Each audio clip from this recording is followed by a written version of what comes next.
thank you guys so much for being here, and thank you to our remote viewers, especially those who are new to the BSV space. Because today we have with us 3 people that are actually using BSV technology right now to power their games, their casual games or their esports games. And we're also here to talk about how micropayments and how the data capabilities of the BSV blockchain are going to ignite unique game functionality. So to start off, I would like for Joe to please describe to our audience how Haste is using the BSV technology, just generalize for us, with the use of a few slides we'll be seeing.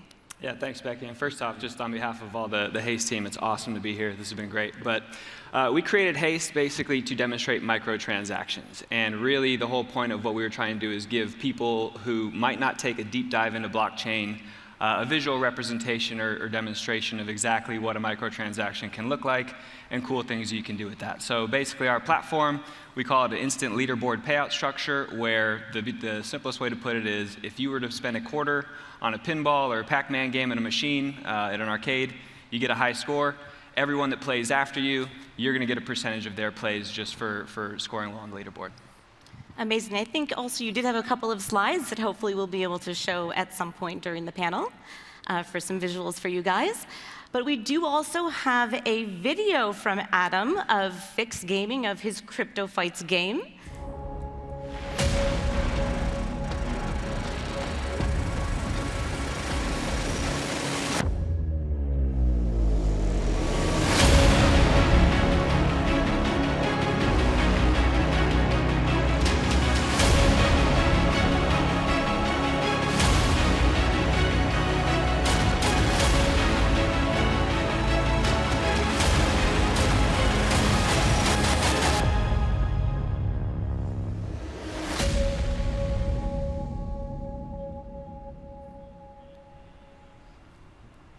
Very cool. And Adam, could you describe to our audience briefly how you are using BSV technology?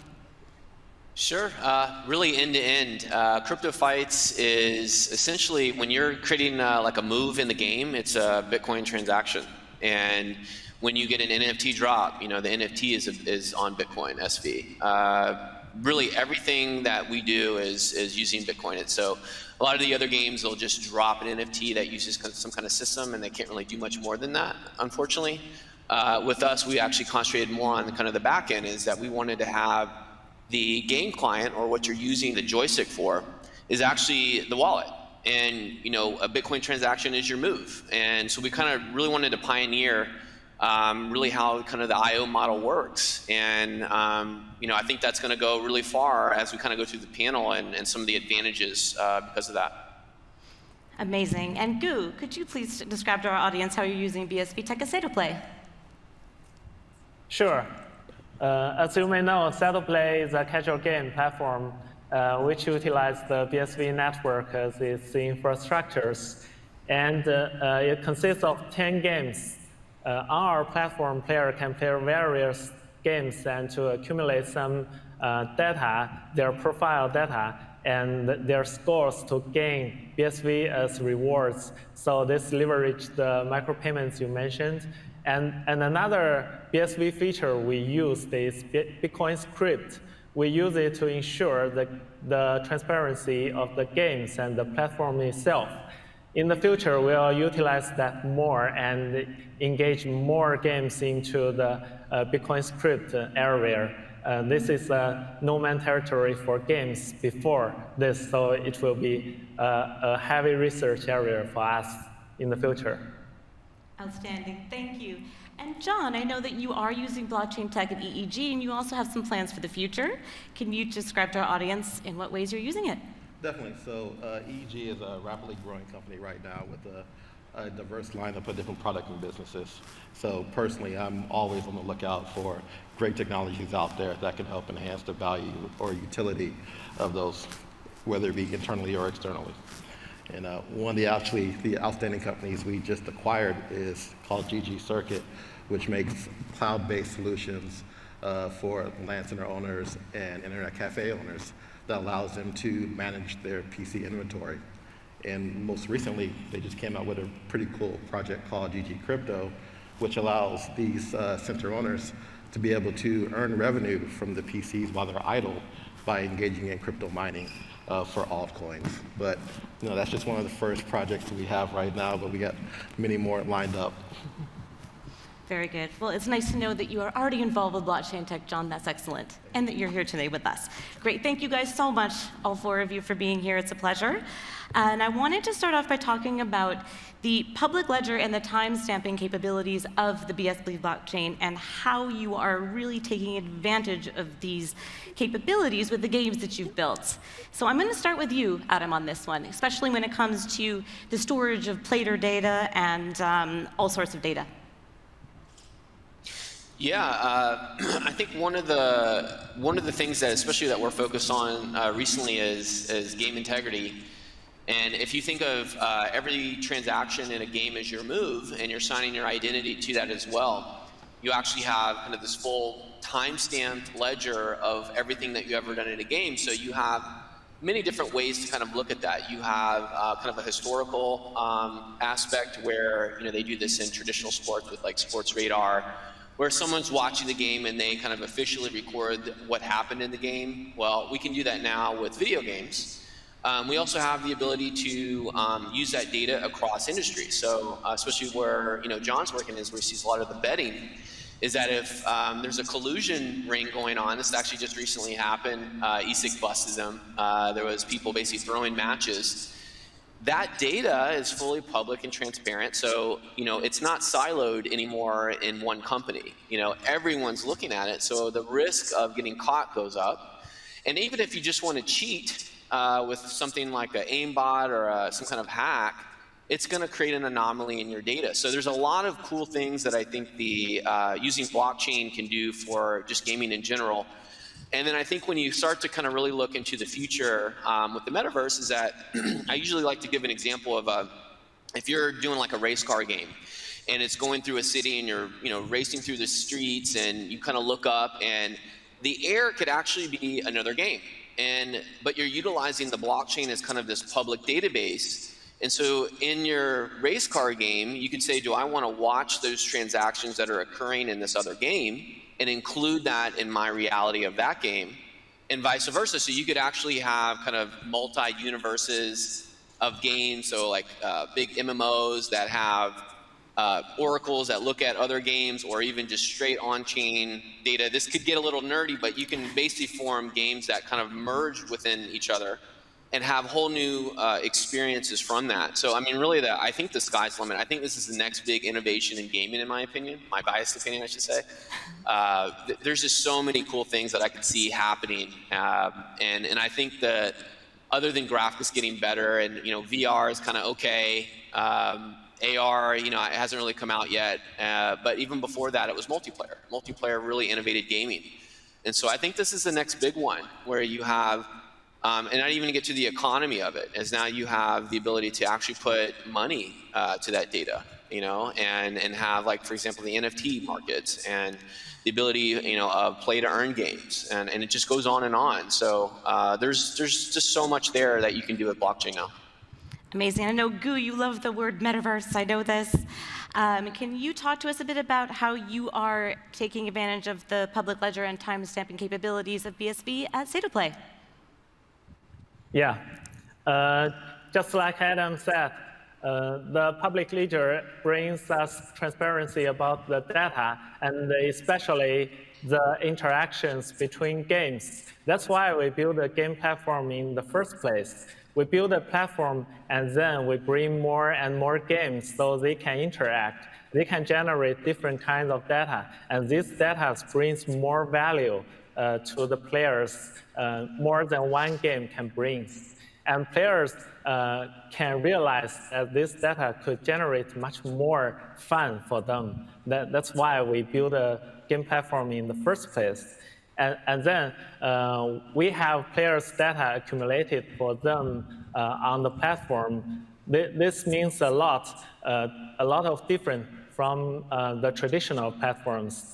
On traditional platforms, not only the player has their data, the company that run the games, operate the games, has their permission to access the data too, and they can use the data in the places that players don't want.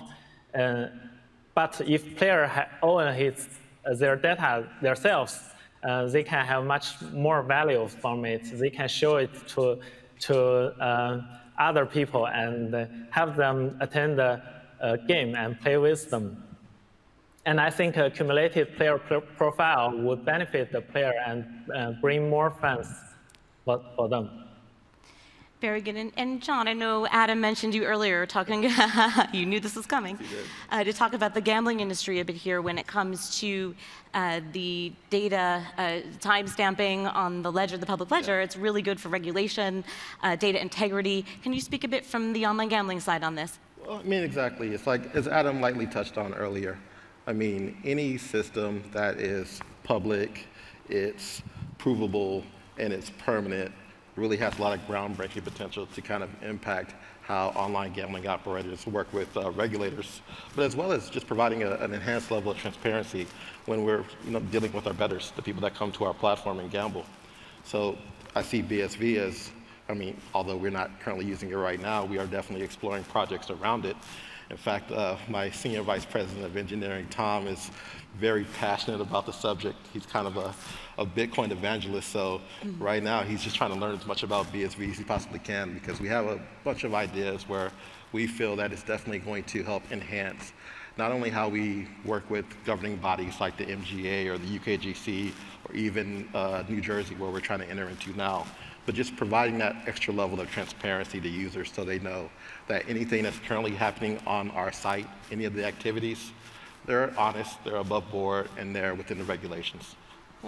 Very good, very good. And Joe, I feel like I talk about Haste all the time in my conversations with gambling professionals about how BSV can be used to do some really amazing things. So I feel like I'm with the celeb here. Thank you for joining us. Can you talk a bit about how Haste is taking advantage of the timestamping capabilities and the public ledger? Yeah, it's pretty simple. So each one of our games right now, we're just a beta platform at the moment, but all the games are less than 10 seconds long each, and each one involves a microtransaction or payment. So we have people who are playing, hundreds of times a day, thousands of transactions, and I think these guys have all touched on is transparency. Since it is a beta platform, there are times where people's phone will freeze out or something will go wrong, and it's like, okay, in order to find out what they actually did, they just need to send us a transaction ID. We can verify that, we can see all that data right there, and if the games are measured in milliseconds too, some of them, so you're talking about really small amounts of time that it's very simple for us to go back once we have that transaction ID and identify that information. Amazing, amazing.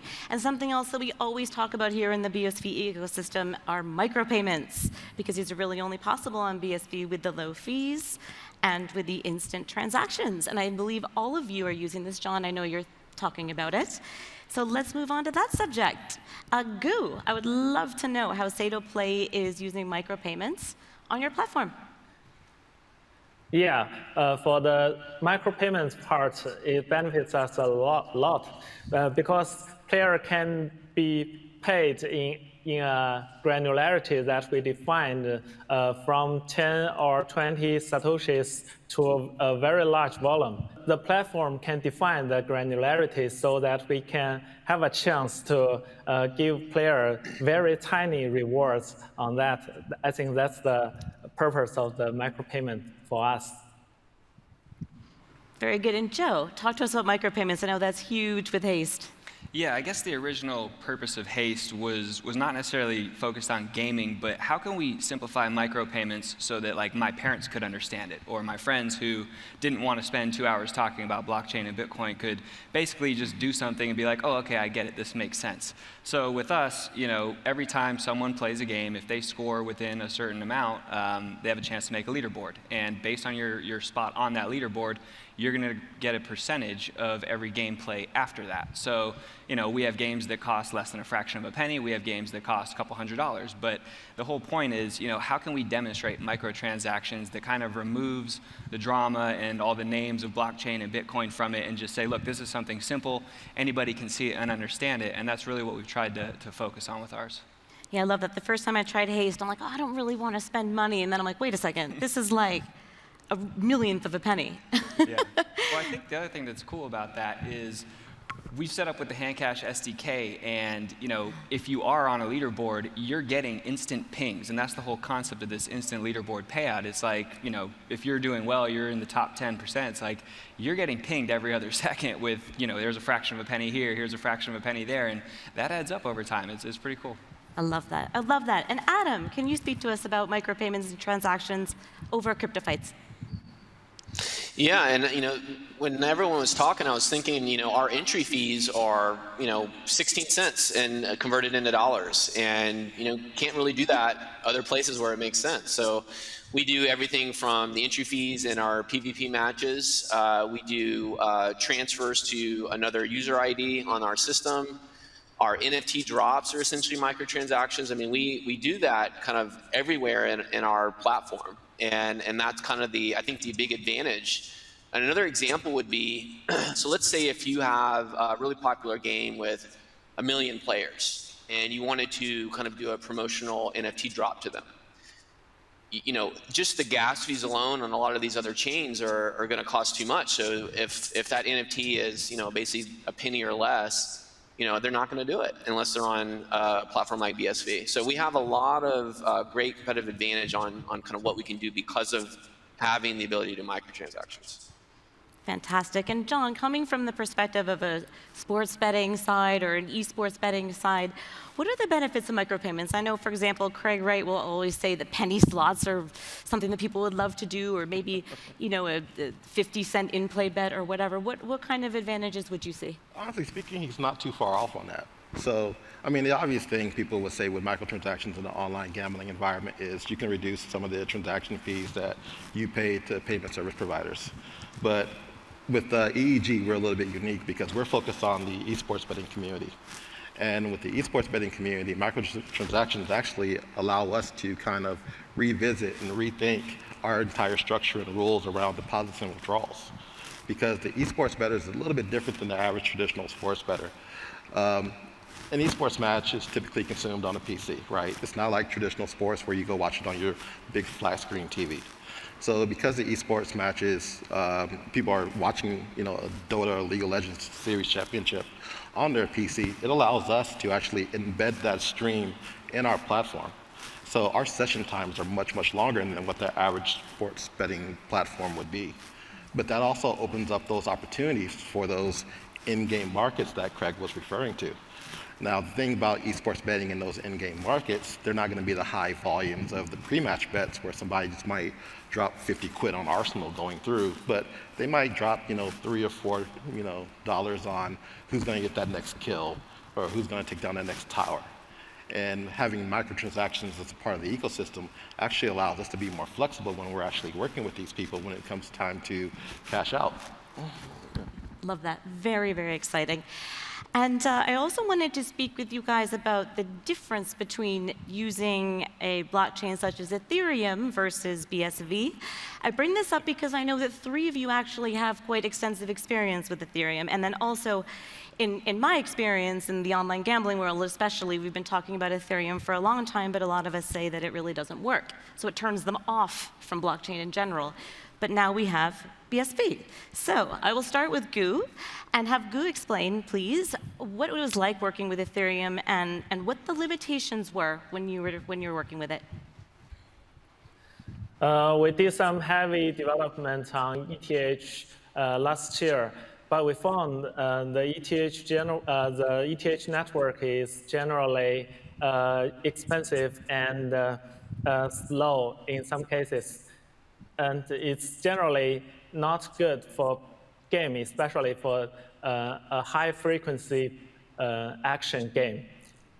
And then we turned to BSV, and we found it's getting much cheaper and fast. And more importantly, it brings certainty. I believe certainty is a great thing for games, especially for a real-time visual environment, the players' interactions, because this affects the experience very much. And the certainty can give the game some chances to to define the game behavior, which part of the logic should be running on chain, which logic should be implemented in Bitcoin script. This gives us more chances to think about it than the development on Ethereum, I think. Very good. And Adam, I know you mentioned a bit of this on your earlier panel of on NFTs, but if you could just maybe talk more generally on how using BSV provides you with a competitive advantage over those that are using blockchains such as Ethereum, that would be great.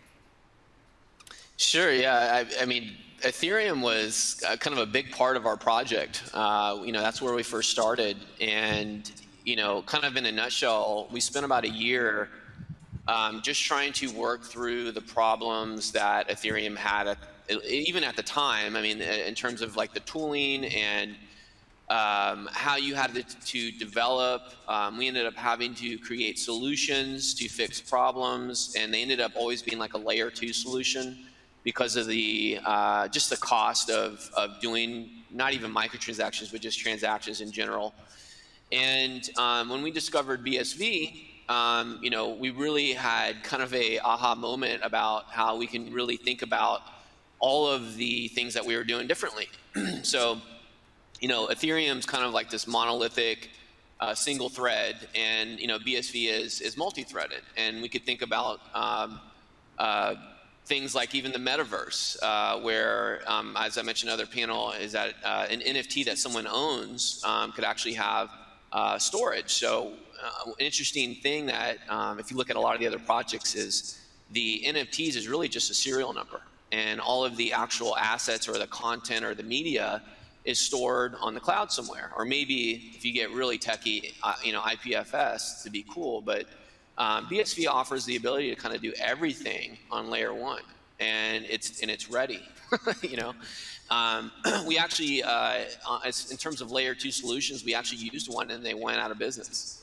So we had to, quickly get off of that and kind of figure something else out. So I think Boo mentioned, stability and certainty. So, I think we made a really good investment to kind of retool to BSV. And then moving forward, we have that kind of protocol stability to build, new innovative things that kind of use this base layer really well. And I think that's our huge competitive advantage. And I think the most of the market is really stuck in this layer 2 solution, and I think long term they're going to have some problems with that because it's a whole new part of their business that they have to support, and we don't have to worry about that. We have kind of the whole ecosystem kind of takes care of itself, and we just need to pay a small little fraction of a cent to do it. Very good, thank you. And John, I know you do some work with Ethereum. I will not pick on you, I promise. But I do know that you also personally are a big BSV supporter, and you do follow the technology very much. So just wanted to hear from you what you think some of the limitations of Ethereum are, and why BSV excites you so much. Well, certainly. So when I first actually got into blockchain seriously, I was a huge Ethereum supporter, right? The entire message of the world's computer was just awesome. It was cool. So we started building on top of Ethereum, and in my professional career, once we started building on top of Ethereum, it was just inoperable. It was very difficult to use.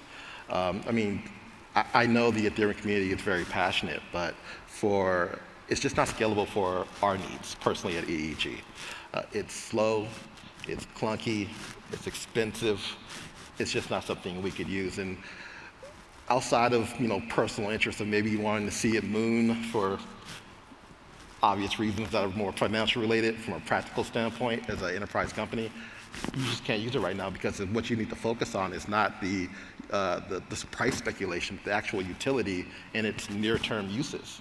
Not even present day, but like near term. And in the near term, it just doesn't seem like they are going to solve the problems they need to solve for companies such as myself to truly adopt it and integrate in our environment.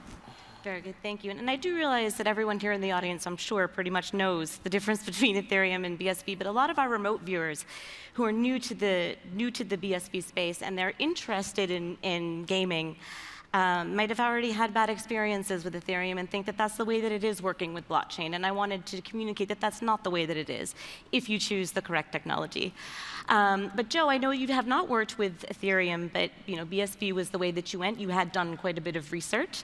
But what's important to you is to really send a central message, a central concept to the mainstream.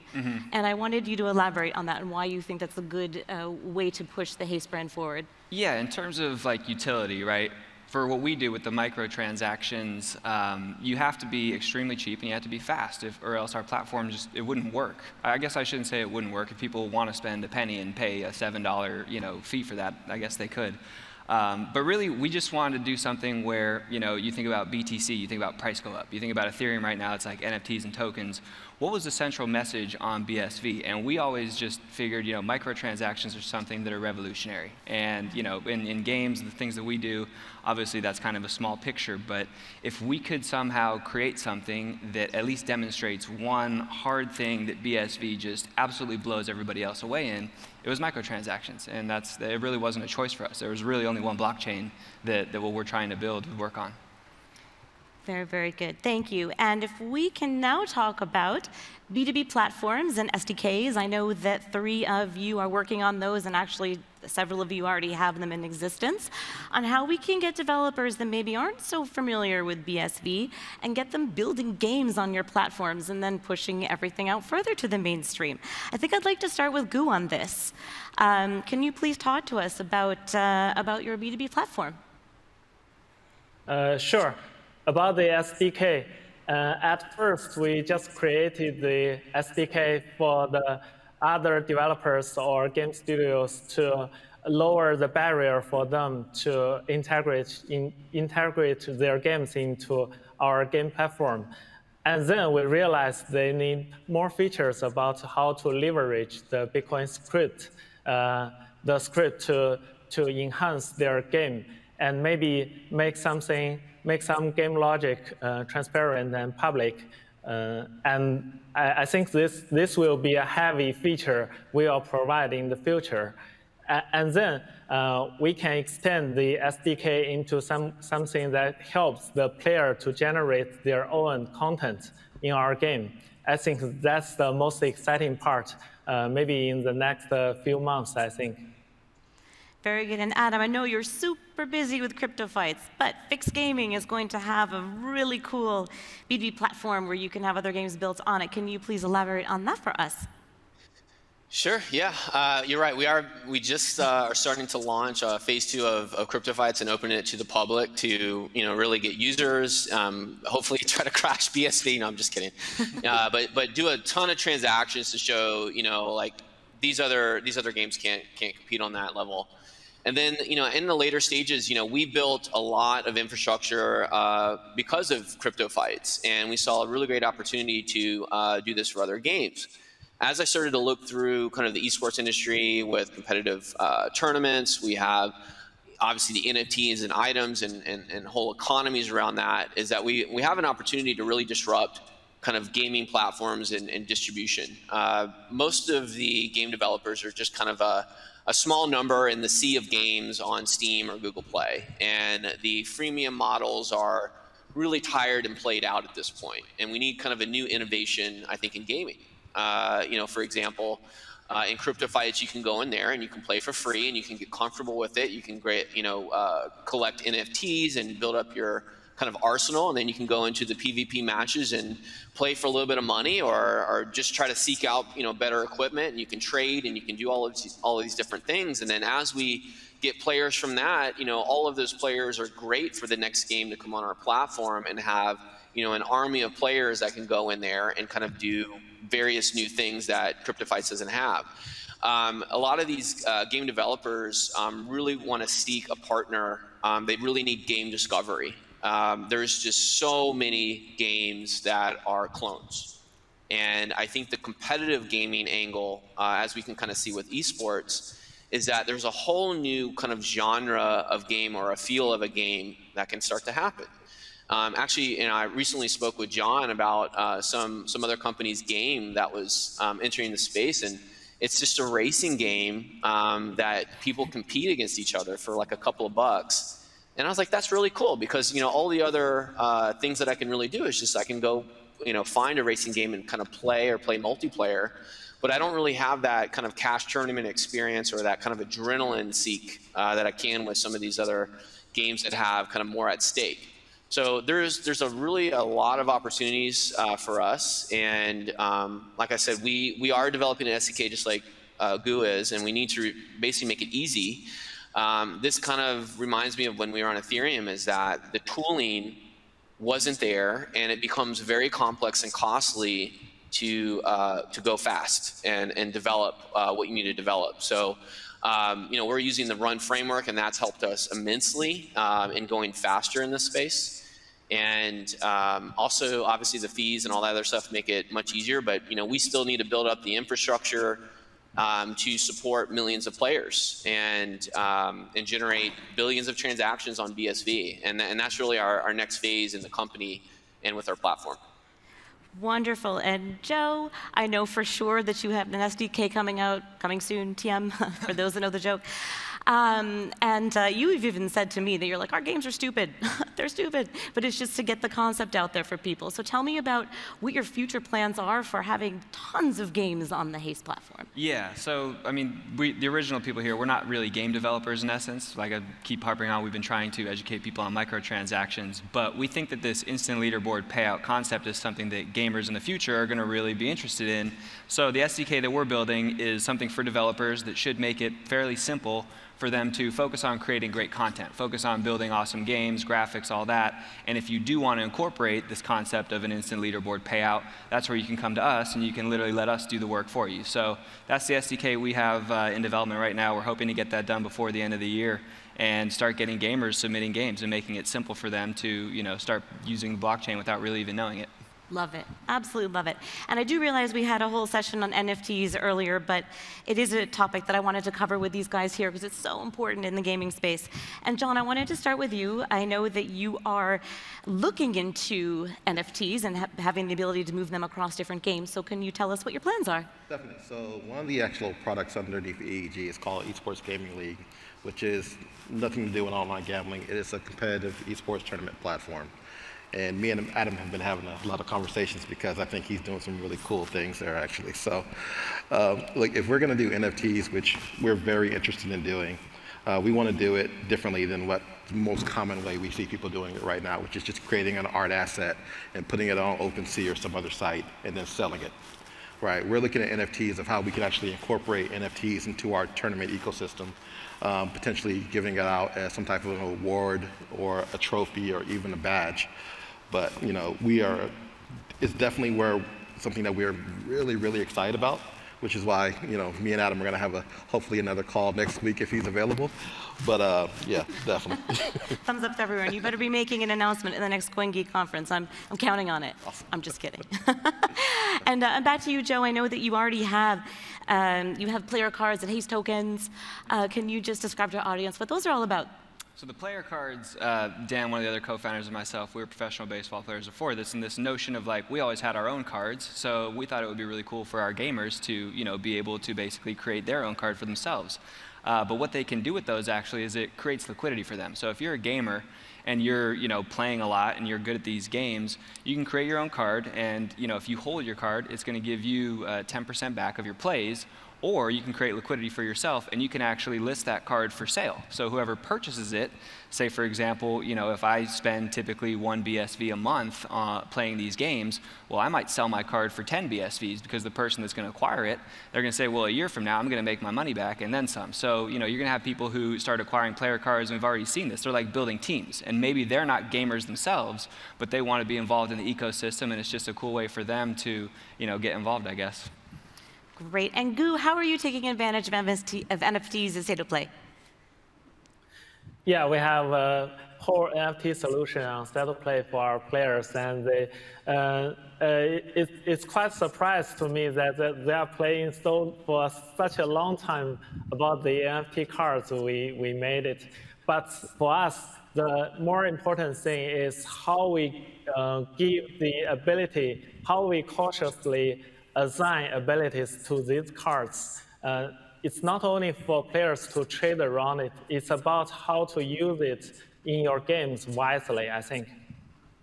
And I believe the NFT is a very important part for games because it gives the game developers chances to tweaking their games in a more gracefully way than the incentive system. Using NFT gives them more chances and granularity to tweak their games. I think that's a way toward a better community between the developers and the players. Very, very good. We have just a couple of minutes left. And Adam, I wanted to just quickly ask you to talk about your relationship with Unicorn and how you're going to be using your player data for betting purposes and how this is going to happen when you have tons of games on your platform. How is this going to unfold, do you think? Yeah, so the Unicorn deal is actually very interesting because the data that we're producing from these CryptoFights games can actually be licensed over to Unicorn, and they can create betting products on that. So the users on the Unicorn side can go and actually watch a match. So we can actually, if you think of all of the moves or transactions, the battles can kind of have a tree of transactions, and we can actually render those transactions through our game to create the video of that game at any point in time. So essentially, we have a render pipeline that can create these videos. We can send it over to Unicorn. Unicorn has the data, obviously, because it's on the blockchain. And so they can create, the like prop bets, exotic bets, outcome bets, anything they can imagine. And players can bet on that. And, it's all public and transparent. But the deal is really like a data license agreement, is that they essentially have exclusivity to that match, and they can monetize that match any way they see fit. So it's really a good template for the future games that come on the platform, because I really see this as a really great, big opportunity for games, is that they are very limited in how they can monetize their game on these big distribution platforms like Steam and Google Play. They have to do in-app purchases. They used to be 30%, now it's I think 20%, and they have to put pain points into their game. They have to just do ridiculous things to try to monetize players at this point. And if you have an additional revenue stream from something it doesn't even matter what you do in your game, it just happens. As long as it's obviously competitive and people want to bet on it, they have this whole new revenue stream that just comes in like clockwork. And I think it's going to be the future of how games monetize, especially in the eSports industry. So it's a very exciting thing. We're working on it. We're almost there. We're working on some kind of more unique features that Unicorn requested.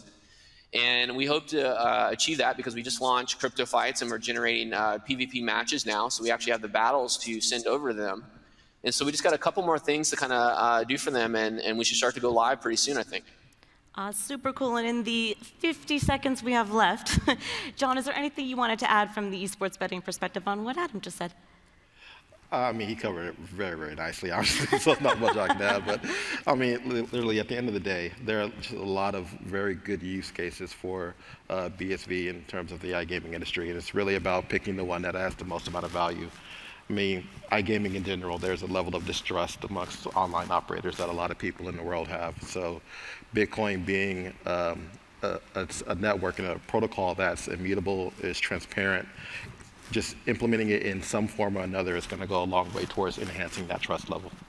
Outstanding. And again, I'll say as someone that comes from many, many, many years in the gambling industry, I can absolutely see that BSV blockchain is the future for this industry and many, many more. And thank you guys so, so much for being here with me today. It's been such a pleasure. Thank you, Calvin, Jimmy, everybody.